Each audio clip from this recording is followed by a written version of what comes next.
Қазақ әдебиетіндегі тарихи тақырыптарға терең бойлап, халқымыздың өткенін көркем шығармалар арқылы бейнелеген көрнекті жазушы Мұхтар Мағауин 1940 жылы 2 ақпанда Шығыс Қазақстан облысының Абай ауданында дүниеге келген.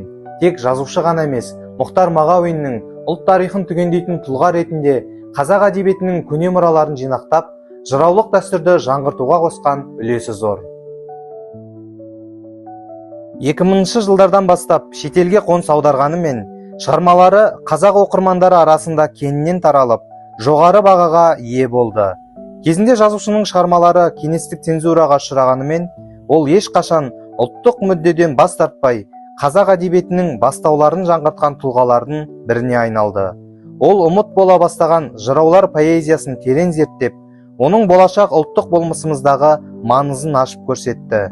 Мұхтар Мағауин қазақ тарихындағы ең көрнекті тарихи роман «Аласапыран», әділетсіздікке қарсы күресетін халық батырының бейнесін ашатын «Шақан шері», кеңестік идеологияның қысымындағы қазақ зиялыларының тағдырын сипаттайтын «Көк мұнар» және тағы да басқа көптеген тарихи романдардың авторы.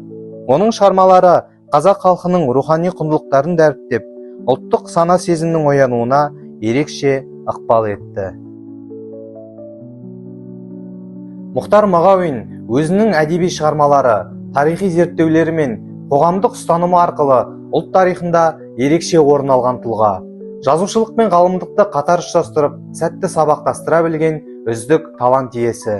Оның еңбектері қазақ халқының өткенін ұмытпай, болашағына бағдар беретін баға жетпес құнды мұра боп қала берері сөзсіз.